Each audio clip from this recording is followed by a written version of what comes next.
The Langford mansion looked like it had been pulled straight out of a dream. White marble walls, gold-trimmed windows, fountains that never stopped running. But inside it was quiet, too quiet. The kind of quiet that money can't fill. William Langford, one of the city's most powerful billionaires, sat in his glass-walled study, surrounded by everything he had ever wanted. Success, prestige, and a reputation people envied. But the truth? None of it made him feel alive anymore.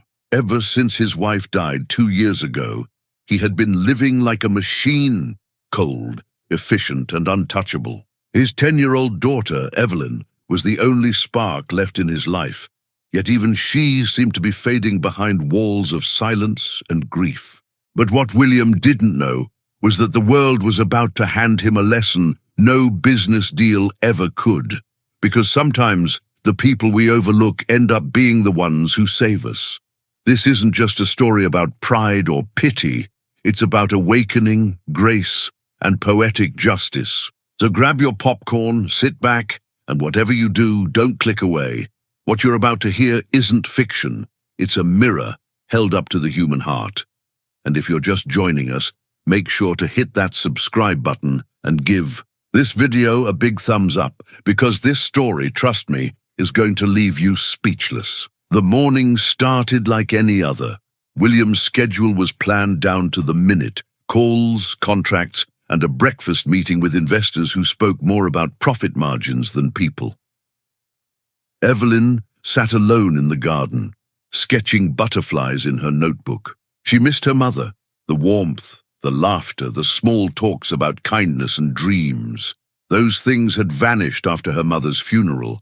Her father had turned into someone else, polite in public, distant at home. But that morning, something unusual broke through the silence. Laughter, soft at first, then louder, not the kind that came from polished voices or expensive schools, but raw, joyful laughter, the kind that carried freedom. Evelyn looked toward the mansion gates and saw them, a group of barefoot children, sitting in the dust outside, their faces bright, their hands clutching tiny bits of chalk. And then she saw her. A young woman sat among them, her clothes faded, her shoes torn, yet she carried herself with quiet dignity. In front of her was a small, cracked board.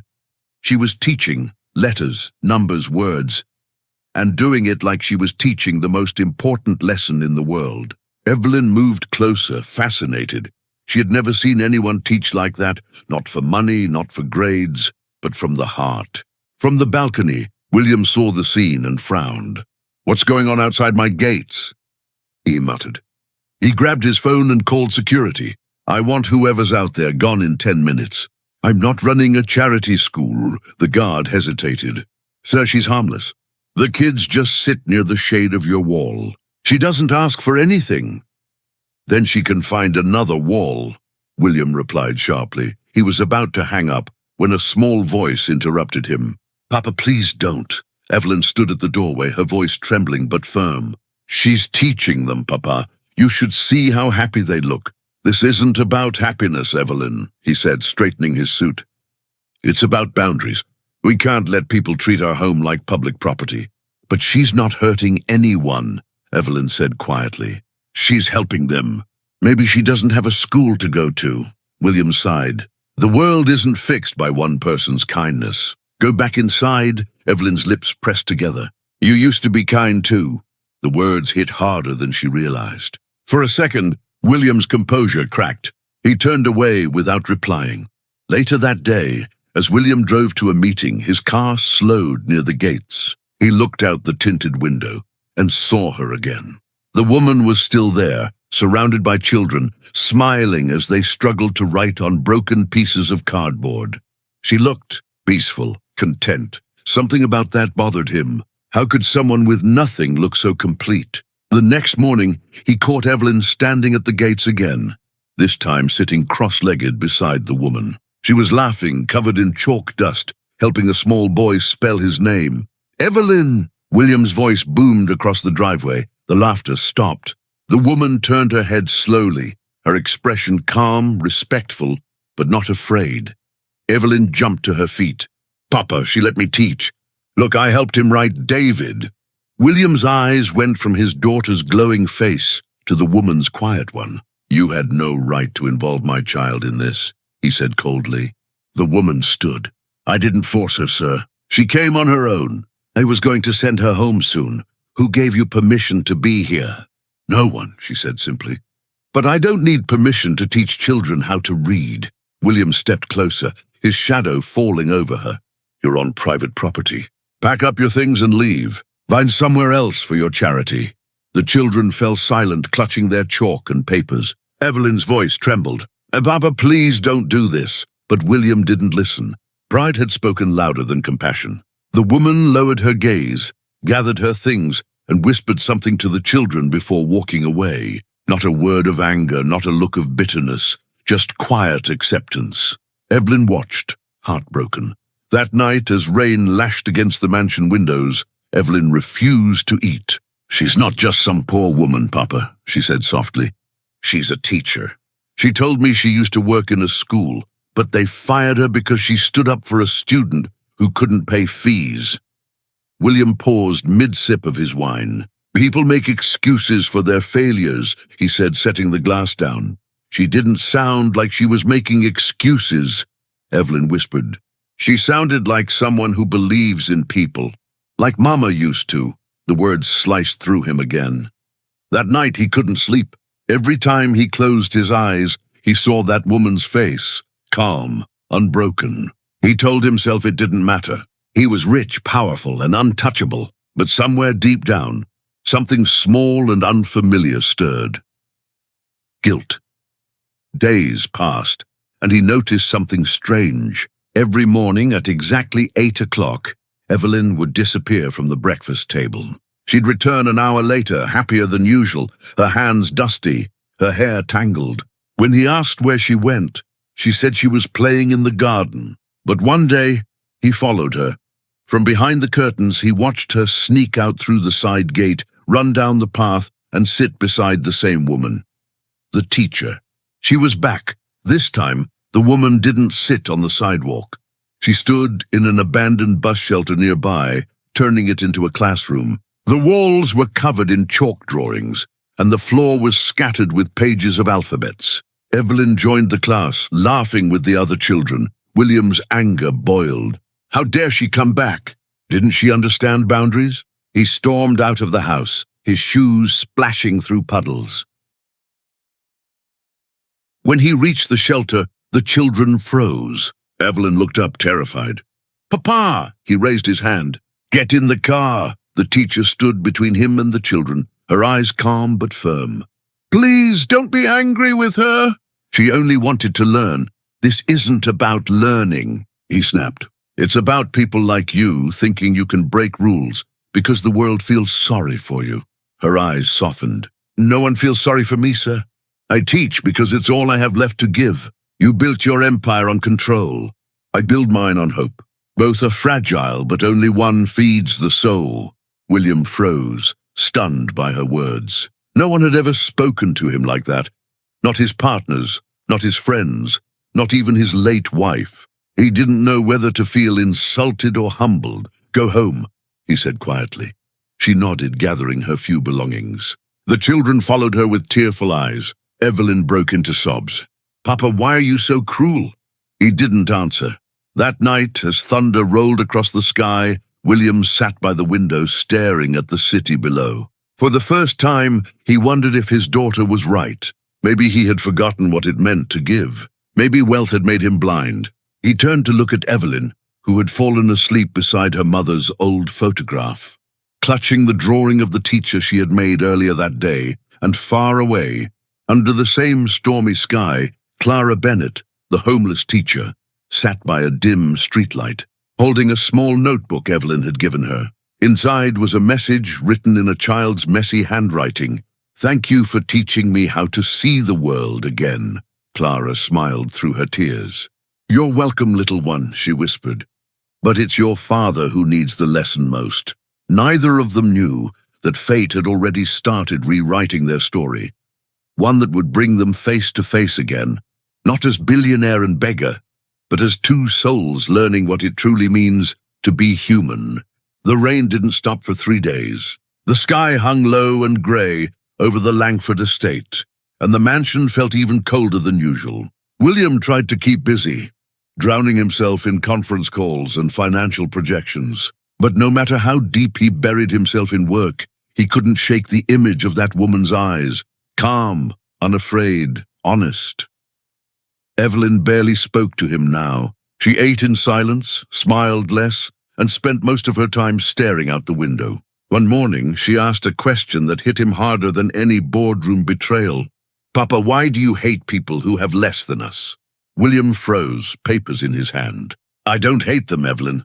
I just think people should earn their place in life." She tilted her head, confused. "Like you did?" "Yes," he said with pride. "Exactly like I did." Evelyn hesitated before whispering, "Then why are you afraid of people who try to help others earn theirs?" He looked up, stunned. She didn't wait for an answer. She simply stood and walked away, her small figure disappearing up the staircase. For the first time, William realized his daughter no longer looked at him with admiration, only disappointment. That afternoon, while the mansion staff prepared for an upcoming charity gala, a call came through to William's assistant. It was from a local newspaper requesting his presence at a city education event, the Community Learning Initiative. William declined immediately. He didn't attend local events. He sponsored them with money, not time. But when his assistant mentioned that the keynote speaker was a homeless educator who had started street classes, something in him paused. "Send me the details," he said, pretending it was casual interest. The event took place in a rundown community hall. His driver objected to the neighborhood, but William insisted on attending, claiming he wanted to evaluate a potential investment. In truth, curiosity was burning through his pride. He arrived unannounced, sitting at the back of the hall in his grey suit, his face hidden behind tinted glasses, and then he saw her, Clara Bennett, standing at a cracked wooden podium, her hands trembling slightly as she spoke to the small audience. "I'm not a teacher by title anymore," she said, her voice steady despite the echo of the old hall. "But I still believe knowledge doesn't belong to the privileged. It belongs to everyone who's willing to learn. I lost my job for defending a student who couldn't afford tuition, but that's when I learned something greater. You don't need a classroom to teach. You just need heart."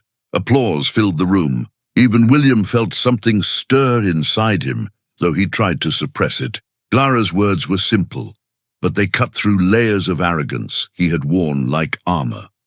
After the event, reporters surrounded her, taking pictures and asking questions. "How do you survive without funding?" one asked. Clara smiled. "Sometimes we don't, but the children show up anyway. And as long as they do, I'll keep teaching." William slipped out quietly, but fate wasn't done with him. Outside, near his car, he found Evelyn waiting. "Evelyn," he said, startled. "How did you—" "I followed you," she said, eyes bright with determination. "You were going to see her, weren't you?" He sighed. "Evelyn, this isn't— Papa, why are you so afraid of her?" He didn't answer. For once, he had none. The next morning, headlines splashed across the city. "Homeless teacher inspires the nation. Clara Bennett's story touches hearts." And right beneath those headlines, a picture. Clara teaching children under a bridge. The internet loved her. The media adored her. But not everyone did. At a board meeting the next week, William's partner, George Holden, threw the newspaper onto the table. "You see this woman? She's turning the city into a charity case. The mayor wants to honor her at the same gala you're hosting. Bad optics for us. We can't have a billionaire's name attached to someone who teaches beggars." William felt heat rising in his chest.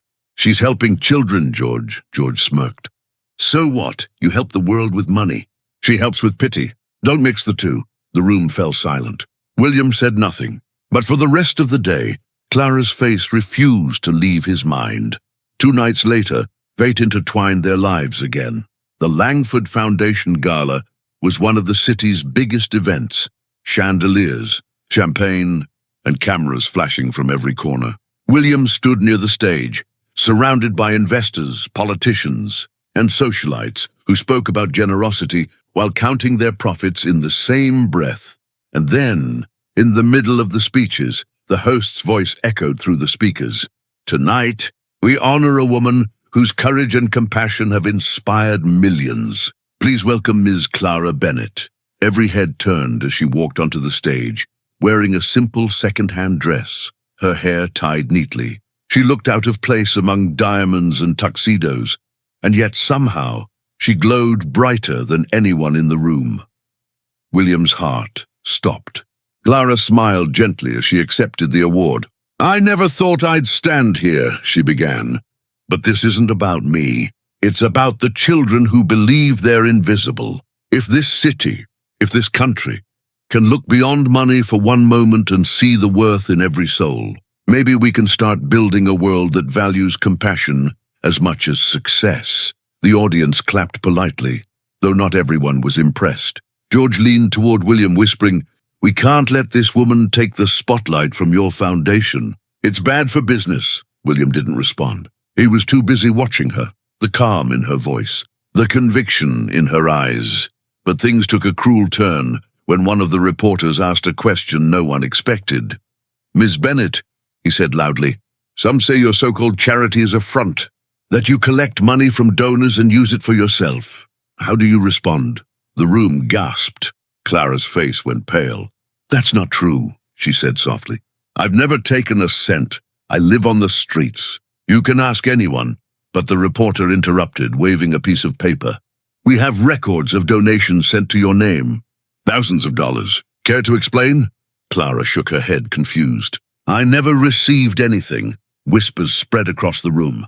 Guests looked away. The same people who had applauded moments ago now murmured in disgust. Evelyn, sitting near the front, looked at her father desperately. "Papa, do something." But William stood frozen, torn between reason and reputation. George stepped forward, his voice loud and controlled. "Ladies and gentlemen, we at the Langford Foundation are deeply saddened by this revelation. Until an investigation is done, we will be distancing ourselves from Ms. Bennett and her organization." The reporters rushed forward, flashes going off. Clara tried to speak, but no one listened. The crowd that had celebrated her now turned their backs. William watched her standing alone under the harsh lights, trembling, humiliated. His heart twisted with something he hadn't felt in years, shame. Later that night, he confronted George. "You set her up, didn't you?" George smiled coldly. "It was necessary. You're a brand, William. We protect the brand. You ruined her life." George's expression didn't change. "You ruined your own reputation when you started defending a beggar." William wanted to hit him. Instead, he walked away, disgusted. He found Evelyn crying in her room. "Papa," she whispered, "they lied about her." "I know they did. She'd never do that." He knelt beside her, guilt tearing through him. "I know, sweetheart. I know." But knowing wasn't enough. The next morning, Clara was gone. Her small classroom by the bridge was empty. The children she taught scattered back into the streets. And the city, which had once praised her, now called her a fraud. William drove through the rain, searching every alley, every shelter. But she had vanished. Days turned into weeks. The guilt grew heavier. For the first time in his life, William felt powerless. Not because he had lost money, but because he had lost something far greater. His chance to do the right thing. He didn't know it yet, but redemption was coming. And it would arrive in a way that no amount of wealth or power could control. Weeks passed, but the city didn't stop talking about Clara Bennett. Every newspaper that once praised her now called her a fraud. Street cameras that once showed her teaching children now showed her walking alone through rain-soaked alleys, head bowed, eyes hollow. Her classroom under the bridge was gone. Her chalkboard shattered, the laughter of children silenced. The world had turned its back on her. William Langford watched the headlines unfold from behind his office desk, each one stabbing deeper than the last. He knew she had been framed. He knew George Holden had orchestrated it to protect their image. But knowing and acting were two different things, and William hadn't yet found the courage to act. Pride still whispered that silence was safer, that admitting guilt would tarnish everything he'd built. until the night he found the letter.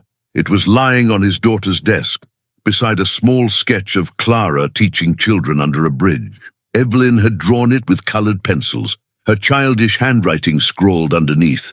"Papa, if you can help her do it, please." That was the night William couldn't sleep, not because of guilt alone, but because he remembered the way Clara had looked at him the day he humiliated her. There had been no hatred in her eyes, only sorrow, and that was somehow worse. The next morning, William arrived at his office early and summoned his personal investigator, Thomas Reeve. "Find her," William said. "Clara Bennett. I don't care where she is, just find her," Thomas frowned. "Sir, she's disappeared. No official records, no last known address. The shelters say she hasn't been seen in weeks." "Then look harder," William snapped, "and dig into those donation accusations. I want names, bank trails, everything." 3 days later, Thomas returned with a file. "You were right," he said quietly. "The donations that supposedly went to Clara were funneled through a shell account created by someone inside your company." William froze. "Who?" Thomas slid the paper across the desk. One name stared back. "George Holden." For a long time, William said nothing. His empire, built on trust, loyalty, and image, had been poisoned from the inside, and he had been blind to it. He dismissed Thomas, poured himself a glass of whiskey, and sat in silence as realization crashed over him. He had destroyed an innocent woman's reputation to protect a corrupt man's pride. That night, he drove through the city aimlessly until he found himself near the old bridge. The chalkboard was still there, cracked in half, lying in the dirt, children's scribbles still faintly visible beneath the grime. He picked it up, brushing away the mud with his hand. For the first time in years, his eyes stung with tears. "Mr. Langford?" A voice called from behind. He turned to see a small boy, barefoot, holding a crumpled page in his hand. It was one of Clara's students. "Do you know where she went?" William asked. The boy nodded slowly. "She's sick. We tried to find medicine, but no one helps us anymore. Where is she?" The boy pointed toward an abandoned factory near the edge of the city. William drove there at once. The factory stood like a ghost of industry. Broken windows, graffiti-covered walls, and wind whistling through hollow halls. Inside, he found her. Clara Bennett lay curled in one corner, wrapped in a thin blanket, her skin pale, her breathing shallow. A few of her students sat nearby, trying to keep her warm with cardboard scraps. When she saw William, her eyes widened faintly with disbelief. "What are you doing here?" she whispered, her voice raspy. He knelt beside her. "I came to say I'm sorry." She smiled weakly. "People like you don't apologize. I'm not the man I was," he said quietly. "I let them destroy you to protect myself. I should have spoken up." Clara closed her eyes, tears slipping down her cheeks. "It doesn't matter now. The world moves on." "No," he said firmly. "It matters to me. You taught me something I forgot, that real power isn't control. It's compassion." She looked at him then, truly looked, and saw not the arrogant billionaire who had humiliated her, but a broken man trying to find his way back. "Words are easy, Mr. Langford," she said softly. "Change is harder," he nodded. "Then let me prove it." He took her to a private hospital that same night, paying for her treatment anonymously to avoid press attention. Evelyn visited her every day, bringing flowers and stories, filling the sterile white room with warmth. Slowly, Clara's strength returned. Meanwhile, William began his quiet war against George Holden. He gathered evidence, traced every forged transaction, and built a case that would not only expose George, but restore Clara's name. But George was no fool. He caught wind of William's investigation and retaliated fast. A week later, headlines blared across the city. Langford Enterprises under fire for fraud scandal. The accusations were brutal. Fake charity accounts, tax evasion, insider leaks. Every sin George had committed, he pinned on William. The empire began to crumble. Stocks fell. Investors panicked. But for the first time in his life, William didn't care about money. At the hospital, Clara tried to convince him to stop. "You don't have to do this," she said. "The world already hates me. You'll lose everything." William smiled faintly. Maybe that's what I need to do. Lose everything that isn't real. When the investigation reached the courts, William walked in with his head high and a folder of evidence in his hand. George's lawyers sneered, confident in their influence. But what they didn't expect was William's closing statement. He stood before the cameras, the city watching, and said, "Months ago, I turned away a woman who taught the poor because I thought kindness was weakness. I was wrong. I let greed and pride blind me. But if losing my wealth is the price for standing beside the truth, then so be it." The courtroom was silent. And in that silence, something shifted. A few days later, the truth came out. George Holden was arrested for fraud and embezzlement. The donation trail was traced back to his personal accounts. Clara's name was cleared publicly, and every major outlet that once called her a liar now called her a hero. When she walked out of the hospital, reporters surrounded her. "Ms. Bennett, how does it feel to be vindicated?" Clara smiled gently. "It's not about being right," she said. "It's about remembering that kindness is never a mistake, even when it costs you everything." William watched from a distance, pride and humility mixed in his chest. He didn't step forward. He didn't need to. She had earned her peace, and he had finally found his. That evening he went home to Evelyn, who ran to him and hugged him tight. "You did it, Papa," she whispered. "Oh, you made it right," he smiled. "No, sweetheart. She made it right. I just finally opened my eyes." And somewhere, beneath the golden glow of the city lights, Clara Bennett walked past the Langford mansion once more. The gates were open now, and this time there were children sitting inside, laughing, learning, and dreaming, because William Langford had turned his walls of pride into classrooms of hope. The world had changed, but not because of money, because a homeless teacher reminded a billionaire what humanity truly meant. The city had changed overnight. News stations replayed the story on every channel. Billionaire exposes corrupt partner to clear innocent teacher's name. For years, people had seen William Langford as the face of ambition, but now they saw something different: humility. The once untouchable businessman had walked into court and confessed to silence, and in doing so, he'd shattered the illusion of perfection he'd built around his empire. But not everyone forgave so easily. Investors pulled out. Contracts fell apart. Reporters hounded him for statements. The man who once had 100 hands ready to shake his now stood alone. Yet for the first time, William didn't feel empty, because he had chosen truth, and it felt cleaner than all the wealth he had ever touched. At home, Evelyn watched her father with pride.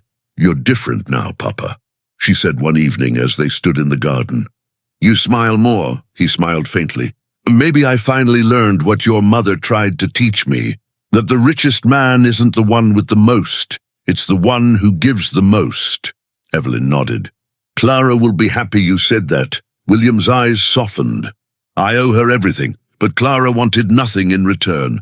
When the truth came out, she refused interviews and donations. Instead, she quietly returned to her street classroom, determined to rebuild what she'd lost. But this time she wasn't alone. Crowds gathered to help, volunteers, teachers, and even city officials, inspired by her courage. The children who once had no place to learn now had dozens.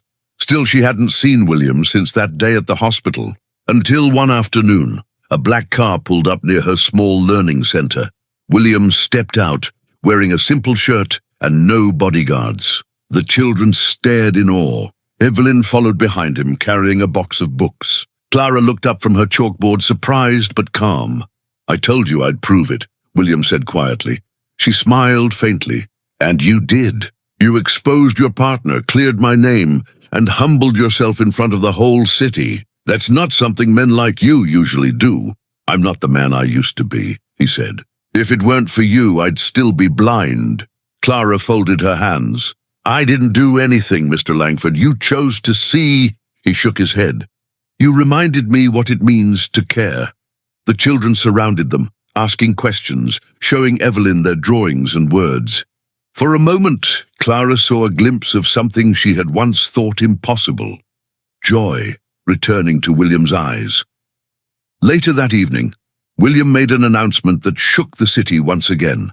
He called a press conference not to restore his brand, but to rebuild something greater. Today, he said, standing at the podium beside Clara, we're launching the Bennett Foundation, named after the woman who reminded me that knowledge is the only true wealth. This foundation will fund free education centers across the country. Not charity, opportunity. The hall erupted in applause. Clara stood quietly beside him, tears glistening in her eyes. For years, she had fought alone for children no one wanted to see. Now, her dream had a voice that the whole world could hear. After the event, when the crowd dispersed, she turned to him. You didn't have to name it after me. I did, he said. Because every man who forgets compassion needs someone to remind him. You reminded me. Clara looked away, overwhelmed. And what will you do now? He smiled. Start over. This time, not as a billionaire, but as a father who finally understands what legacy means. Over the next few months, William and Clara worked side by side. She designed the education programs, and he used his influence to build centers in every major city. Evelyn became the youngest volunteer, reading stories to the children Clara once taught on the streets. The media called it the miracle partnership, but beneath all the praise, something quieter was growing. An unspoken bond between two souls healed by grace. William found himself drawn to Clara's simplicity, her strength, her quiet faith in humanity. And Clara, though cautious, saw in him a man reborn, no longer polished by power, but softened by truth. One afternoon, while they stood watching the children play, Clara spoke softly. You know, when I first met you, I thought you were everything wrong with this world. Cold, arrogant, unreachable.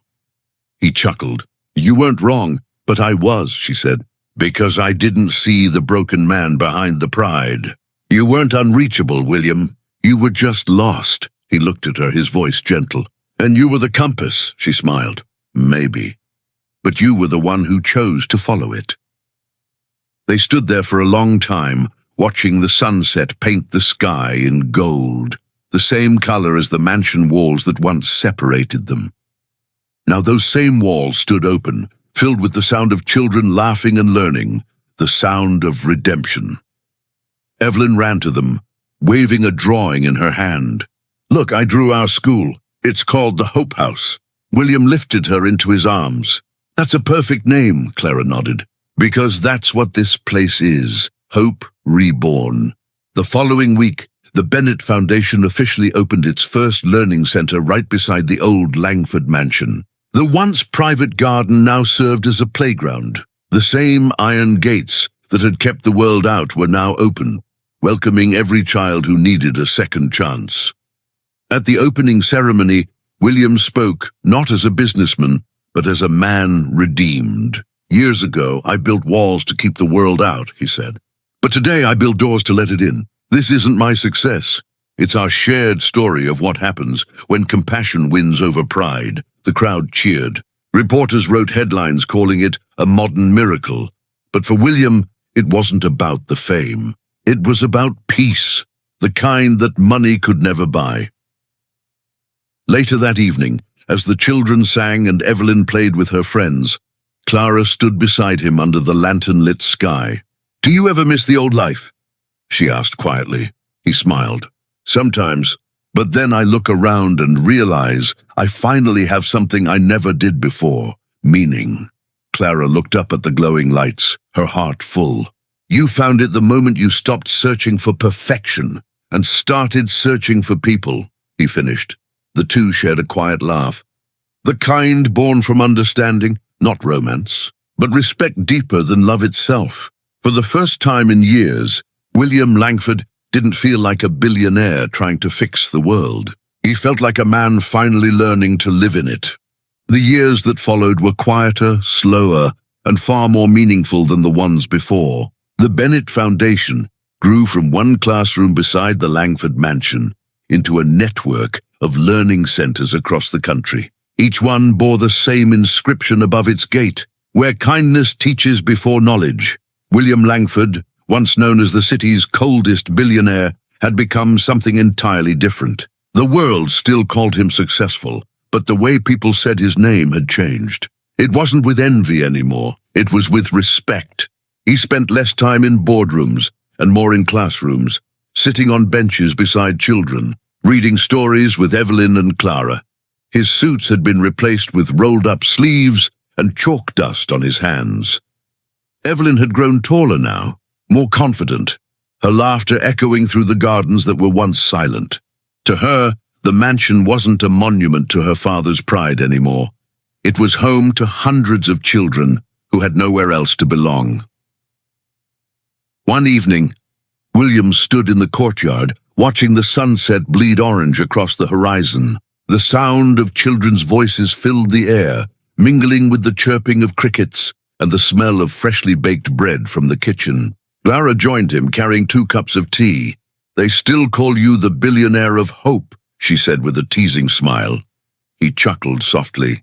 "Better than what they used to call me." She handed him a cup. "You could have walked away after clearing my name. But you stayed." He looked at her, his voice calm and steady. "Because you gave me back what I didn't know I'd lost. Myself." Clara's eyes softened. "You found yourself the moment you stopped fighting life and started listening to it." They stood there quietly, watching Evelyn play tag with the children. Her laughter carried through the air like music. William felt peace, the kind that doesn't come from wealth or power, but from doing something that matters. After a long silence, he said, "You know, when I was younger, I used to think happiness was about ownership, owning things, owning time, even owning respect. But I was wrong. Happiness is borrowed. It's shared. It only grows when you give it away." Clara nodded. "And giving doesn't make you weaker. It makes you human." That night, they hosted a small dinner for the Foundation's first graduates. The children who had once learned letters in the dirt now sat in clean uniforms, holding certificates. Some of them would become teachers themselves, continuing Clara's legacy. William watched them with quiet pride. Evelyn stood at the front to give a speech. "My father always says success means nothing if it doesn't lift others. Miss Clara taught us that kindness isn't weakness, it's strength. Together, they built this place. And they taught me that miracles don't happen overnight. They happen when we choose to be better than we were yesterday." Applause filled the hall. William's eyes glistened. Clara glanced at him, smiling through tears. "You raised her well," she whispered. He shook his head. "You did too." When the night ended and the guests had gone home, William found himself alone in the garden. The moonlight fell gently over the courtyard, where his old iron gates once stood. He remembered the day he'd ordered Clara to leave. The arrogance, the blindness, the man he used to be. He almost couldn't recognize that version of himself anymore. Clara approached, her footsteps soft against the stone path. "Still awake?" He smiled faintly, "Just thinking about how far we've come."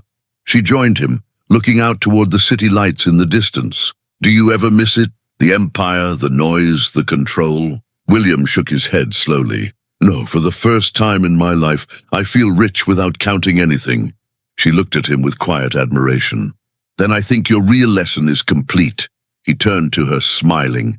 "And what about yours?" Clara's eyes shone. "To never give up on the belief that good people can change." They shared a peaceful silence, 2 souls who had found redemption in each other's reflection. The past had been cruel, but it had also been kind in its own way, leading them here to a life filled with laughter, purpose, and second chances. The following morning, the Bennett Foundation inaugurated its 50th center. Reporters asked William for a quote, something to inspire the world. He thought for a moment, then said, "Dust on a crown and dust on a shoe are made of the same earth. The only difference is what we choose to stand for." His words echoed across headlines, across cities, across hearts. Later that day, Clara found him in the garden, surrounded by children. "That line," she said softly, "that was beautiful." He smiled. "You inspired it." As the sun set behind them, Evelyn called out, "Papa! Miss Clara, come help us plant the new tree." They walked toward the children, hand in hand with Evelyn, laughter rising through the air as tiny hands dug into the soil. It was more than just a tree. It was a symbol of rebirth, of compassion, of the day a homeless teacher taught a billionaire that the greatest wealth a person can own is a kind heart. And though time would pass and seasons would change, the story of William Langford and Clara Bennett would remain, not as a tale of fortune or failure, but as proof that redemption is always one act of kindness away, because sometimes the people we overlook are the very ones sent to open our eyes.